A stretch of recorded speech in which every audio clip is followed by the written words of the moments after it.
YND news. आप देख रहे हैं YND नेटवर्क, नई सोच नई खबर के साथ।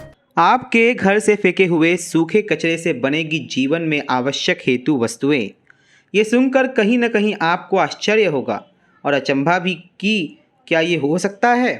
लेकिन इसे संभव करने के लिए आपके शहर में मेकिंग द डिफरेंस संस्था ने अपना कदम उठाया है, जिसका साथ दे रही है मीरा भाईंदर महानगर पालिका। आपको बता दें, मेकिंग द डिफरेंस संस्था के संस्थापक दीपक विश्वकर्मा किसी पहचान के मोहताज नहीं। समाज सेवक के माध्यम से उन्होंने कोरोना महामारी में बीते 2 साल में अपने संस्था की मदद से लाखों घरों तक राशन की किट बांटे, कोरोना की दूसरी लहर में ऑक्सीजन प्लांट और दवाएं बांटी। वहीं मुंबई के कई दफ्तरों में खाने का टिफिन देने वाले डिब्बा वालों को साइकिल का वितरण किया। इस कड़ी में जुड़ते हुए आज उन्होंने एक नई मुहिम पर काम करना शुरू किया है। मीरा भाईंदर में मनपा की मदद से आपके घर का सूखा कचरा इकट्ठा कर उसे रिसाइकल कर घरेलू उपाय में आने वाले वस्तु ये बनाने का जिम्मा अपने संस्था के माध्यम से लिया है। आइए जानते हैं दीपक विश्वकर्मा से, आपका कचरा अब हमारी जिम्मेदारी प्रोजेक्ट पर किस तरह काम करेंगे। बेसिकली ये मीरा भाईंदर में पहला MRF सेंटर हम चालू कर रहे हैं, जो वेस्ट मैनेजमेंट का एक प्रकल्प है।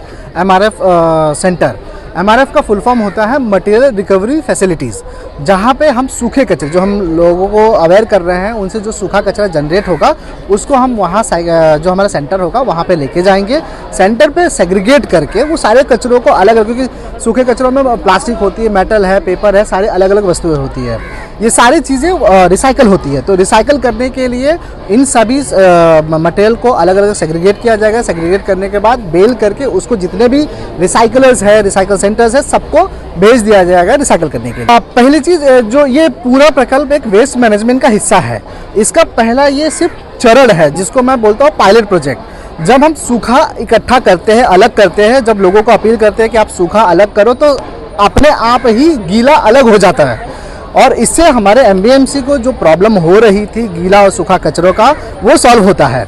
और लॉन्ग रन पे ये जो प्रोजेक्ट हम करेंगे उसमें वेट को भी इंक्लूड करेंगे, जो जिसका सेंटर हमें अलग, मतलब हमारे मीरा भाईंदर शहर से दूर एक जगह पे करना है। बेसिकली जो मीरा भाईंदर ने जगह दी है वो सिटी के सेंटर में MRF सेंटर खोल रहे हैं, ना कि रिसाइकल सेंटर।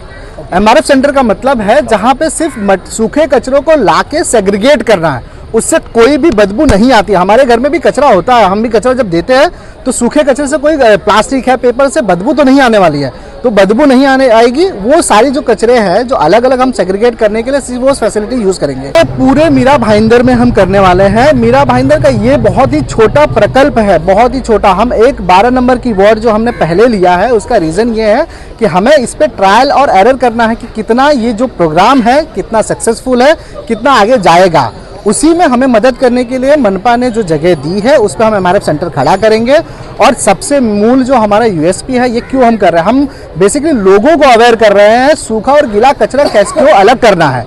और मुझे बहुत खुशी है कि सोसाइटी के लोग बड़े ही मतलब बहुत ही उदारता के साथ इसको ले रहे हैं और समझ रहे हैं ये जो प्रकल्प है, इनको जो प्रॉब्लम है, जो आज हम कचरे को लेकर झेल रहे हैं, पूरा देश झेल रहा है या पूरी कंट्री में बोलूँ सब झेल रहे हैं कि हमारे लैंडफिल जो है वो भर रहे हैं। तो हम अभी कोशिश क्या कर रहे हैं कि लैंडफिल भरने से बचाए। इसका छोटा ही प्रकल्प है, बहुत ही छोटा है, इसको बहुत आगे बढ़ना है। तो जो भी लोगों को अगर इस प्रोग्राम को समझने में दिक्कत आई है या उनको नहीं समझ में आ रहा है, तो कृपया आप हमसे संपर्क करें। हम आपको पूरी जानकारी देंगे कि ये MRF सेंटर क्यों बनाया जा रहा है और ये जनता के हित के लिए, हमारे समाज के हित के लिए, शहर के लिए भला ही है। और ये प्रकल्प सिर्फ आज हमने मीरा भाईंदर में चालू किया है, कुछ दिनों में हम BMC के अंदर भी करने वाले हैं। डेफिनेटली ये बहुत बड़ा रोजगार का एक जरिया बनने वाला है। इस प्रकल्प जब हम स्टार्ट करते हैं तो अभी जो हम लैंडफिल में जो कचरों को फेंक देते हैं, तो वो कचरा कहीं ना कहीं जाके हमारे सिर्फ दूषित करता है पर्यावरण को और कुछ नहीं करता है, और लैंडफिल भरते जाता है और उससे उसकी जो खर्चे हैं हम देख ही रहे किस तरीके से जा रहा है। हमारे जो MBMC को उतना खर्चा करना पड़ता है यहाँ से सामान लेके वहाँ लेके जाने के लिए। तो अगर हम ये रिसाइकल सेंटर्स या MRF सेंटर्स डेवलप करते हैं तो बट ऑब्वियस वहाँ पे 25-50 लोग काम करेंगे और एम्प्लॉयमेंट जनरेट होगी। पहले हम जितने भी रैक पिकर है या यहाँ के जितने भी छोटे छोटे जो कचरा बीनते हैं उन सभी लोगों को वो रिसाइकल सेंटर में जॉब देंगे ताकि वो अपनी मतलब एक इनकम कमाई कर सके। करता हूँ कि हर एक सूखा मतलब हर एक जो कचरा घर से निकलता है चाहे वेट हो या सूखा सब रिसाइकल होते हैं, मतलब लगभग मोस्टली रिसाइकल होते हैं। उसमें से अगर मैं बात करूँ सिर्फ प्लास्टिक की मैं बात कर लेता हूँ कि सूखा कचरा हम ले जाते हैं उसमें से प्लास्टिक से क्या बनती है। तो प्लास्टिक से हमने R&D करते हुए मग बनाए हैं, बेंचेस बनाए हैं, बहुत सारे ऐसे जो तथ्य हैं जो चीज़ें मैं आपको दिखाता हूँ, टेबल्स, ये सब रिसाइकल से बने हैं। और ऐसा नहीं है कि ये बहुत नई चीज़ है किसी को पता नहीं है, कोई भी गूगल करेगा उसको पता चलेगा कि जितने भी रिसाइकल प्रोडक्ट है जो भी कचरा है उससे क्या क्या चीज़ें बनती है। बेंचेस बनते हैं, मग बनते हैं, कोस्टर्स बनते हैं, टाइल बनते हैं, पेवर ब्लॉक बनते हैं। यहाँ तक कि हैदराबाद में लोगों ने कचरों से अपने कचरों से ये पेवर ब्लॉक्स बनाए हैं जो गार्डन में लगते हैं, जो पेवर ब्लॉक लगते हैं जहाँ पे लोग चलते हैं वो प्लास्टिक के बने हुए हैं। तो कहीं ना कहीं वो अपने कचरों को ही दान करके कर रहे हैं। मुझे नहीं पता कि वो ऑब्जेक्शन उस जगह के लेके क्या है, बट अगर ये ऑब्जेक्शन का अगर रूट ये है कि जो मैंने अभी तक पढ़ा है, जो लोगों ने, जो जनप्रतिनिधि ने जो बोला है कि हम उस जो प्रकल्प है वहाँ पे कचरों से बदबू आएगी या वहाँ पे बीमारी आएगी। मैं इतना कह देता हूँ MRF सेंटर्स बहुत सारे सिटीज़ में ऑलरेडी चल रहे हैं और सिटीज़ के अंदर होते हैं, ये विसिनिटी के अंदर ही होते हैं, ये दूर नहीं होता। तो फैसिलिटी मैं आपको बोलता हूँ, मैं समझाने की कोशिश ये कर रहा हूँ कि MRF सेंटर बना रहे हैं, ना कि हम वहाँ पे कोई भी कचरों का संग्रह कर रहे हैं।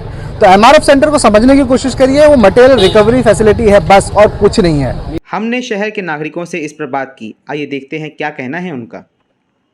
मेरा नाम किरण शिंदे। नहीं, ये बहुत अच्छा इनिशिएटिव है, शून्य फाउंडेशन का बहुत अच्छा इनिशिएटिव है, जिसके अंदर सूखा कचरा और गीला कचरा अलग करके सूखे कचरे को ये लोग वापस रिसाइकल करने वाले हैं, जिससे अपना पर्यावरण को बहुत मदद होगी। मोदी जी ने जो अपने को संदेश दिया है कि कचरे का सबसे पहले ये करो करके, तो उसके अंतर्गत सबसे ज़्यादा फ़ायदा होगा जो कि अपना कचरा है, कचरे से जो वेस्ट है उससे एक रिसाइकल करके जो भी एक चीज़ें बनेगी उसके अंदर बहुत फ़ायदा होगा। तो बेसिकली कैसा होता है कि आप इसे सोचें इस तरह से कि आपके पास गेहूँ है, चावल है, दाल है, बट मैं सारी चीज़ को मिक्स करके दुकान में अगर रख दूंगा तो उसकी कोई कीमत नहीं है, वो कचरे में ही जाएगा। तो उसी तरह जब आप सूखा कचरा है, गीला कचरा है, और सूखे कचरे में भी अगर आपने सारी चीज़ें मिक्स करके रखी है तो उसकी कुछ कीमत नहीं है, वो लैंडफिल में जाएगा। अभी आपको तो पता ही है कि हमारी मीरा भाईंदर की 30-35 लाख स्क्वायर फीट की बड़ी सी लैंडफिल है, उसको हम भरते जा रहे हैं और वो डिकम्पोज नहीं हो रही। अब जो गीला कचरा होता है वो एक बार मिट्टी हो जाता है, बट ये जो कचरा होता है ना, ये मिट्टी नहीं होता, और इसी की वजह से पहाड़ बनते जाते हैं। तो हमें इसका कुछ सल्यूशन, अगर आपको बाल्टी भरना बंद करना है तो आपको सबसे पहले तो नल बंद करना पड़ेगा, फिर आप उसमें से पानी गिराना शुरू करो। बट नल ही खुला है तो उसको आप बंद नहीं कर पाओगे। तो वहाँ जाने से रोकना, वो आप कैसे रोकोगे? तो यहीं से वो चीज़ सही दिशा में जाए। तो अब सही दिशा में जाए तो कैसे जाएगी सही दिशा में? तो उसका ये हो जाता है कि ये मटेरियल की कुछ कीमत आ जाए, जैसे चावल, गेहूँ, दाल सब अलग अलग होगा तब उसकी कुछ कीमत होगी, अगर वो इकट्ठा है तो उसकी कुछ कीमत नहीं है। तो उसी तरह हमने ये सोचा कि ये चीज़ से हम एक रोज़गार, एक सर्कुलर इकोनॉमी जो अभी बड़े बड़े देशों, बड़े बड़े जगहों पे चलती है, कि जिसको हम सर्कुलर इकोनॉमी का कंसेप्ट बोलते हैं, इसको हम ये बोलते हैं कि हमारी करेंसी थोड़ी कमज़ोर है, हमारा रुपया थोड़ा कमज़ोर है, हमारे लोगों के पास नौकरी नहीं है। तो यही सारी वो चीज़ें हैं जो हमें नया प्लास्टिक, जो पेट्रोकेमिकल से नया प्लास्टिक बनता है उसकी उत्पत्ति रोकी जा सकती है। जो हमारे रिसोर्सेज लगते हैं नई चीज़ों में बनाने में, उसको रोका जा सकता है। और एट द सेम टाइम हम इससे नए नए रोज़गार, छोटे छोटे लोगों को हम रोज़गार दे सकते हैं इस शहर में। तो ये उसके पीछे का मेन आइडिया था। ये कोई चीज़ों पे इसके कोई लिमिटेशन नहीं है। आप आपके घर का पूरा इंटीरियर भी इन्हीं प्रोडक्ट से बना सकते हैं और आपको उसमें एक अंश भी कचरे का नहीं मिलेगा, यानी आपको पता ही नहीं चलेगा कि ये कचरे से बना है। और स्विट्ज़रलैंड जैसे देशों में तो ये ऑलरेडी हो रहा है। तो ये कोई नई चीज़ नहीं है, बट हमारे यहाँ हमारी मानसिकता बड़ी कंफर्ट जोन वाली है। हम आलसी लोग हैं, हम जितने स्ट्रॉन्ग हैं उतने ही हम आलसी हैं। तो ये लोगों की सबसे बड़ी इसमें जो रोल प्ले होता है हमारा एज अ संस्था, दैट इज़ कि लोगों का माइंड चेंज करना है, कि आप जिसे कचरा समझ रहे हो उससे आप पर्यावरण की भी सेवा कर सकते हो। आज सबसे बड़ी बात इसमें यह है कि हम सब कुछ ना कुछ अच्छा करना चाहते हैं, बट ज़रूरी नहीं कि चैरिटी कुछ बांट के ही हो। चैरिटी हम हमारी ड्यूटी पूरी करें, हम हमारा योगदान करें, वो भी सबसे बड़ी चैरिटी। दी वाले को पेपर देते हैं तो हम किसी को बॉटल्स दे दें, किसी को हम 7 अलग अलग टाइप के प्लास्टिक होते हैं, अगर इसको हम 7 तरह से कोई अलग करके घर से ही देता है तो वो अलग बात हो जाती है। पर जब उसको हमने ट्रांसपोर्ट करके एक जगह पे लेके जाना पड़ता है और लेके जाके फिर उसको सेग्रीगेट 7 अलग अलग तरीके से करना पड़ता है और फिर उसको आगे ट्रांसपोर्ट करना पड़ता है, तो उसमें कॉस्ट बढ़ जाता है, उसमें लेबर कॉस्ट बढ़ जाता है, उसमें टेक्नोलॉजी का कॉस्ट बढ़ जाता है। तो ये अगर कोई घर पे ही उसके लेवल पे सेग्रीगेट करना शुरू करता है तो वो अलग बात हो जाती है। हम लोग ने मतलब ये कार्यक्रम किया है ताकि सबको पता चले कि ड्राई वेस्ट और वेट वेस्ट अलग रखना चाहिए, क्योंकि ड्राई वेस्ट से मतलब वेट वेस्ट से हम लोग ड्राई वेस्ट हम लोग रिसाइकल कर सकते, बट वेट वेस्ट नहीं कर सकते, वो डिकम्पोज हो सकता है, तो प्लास्टिक्स नहीं होते। इसके लिए हम लोग अवेयरनेस के लिए हम लोग ने ये ड्राइव रखा था, तब ये इवेंट ऑर्गेनाइज़ किया था। वैसे हम लोग हर एक सोसाइटी में जा के ऐसा अवेयरनेस करना चाहते हैं ताकि प्लास्टिक को हम रिसाइकल कर सकें।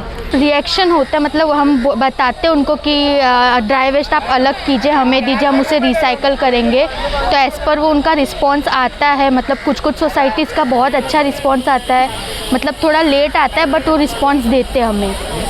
बहुत अच्छा लगा, हम उनके साथ मतलब पहले भी हमने बहुत सारे इवेंट्स किए हैं, ये इवेंट भी हमने उनके साथ किया, बहुत हमें अच्छा लगा उनके साथ ये इवेंट करके।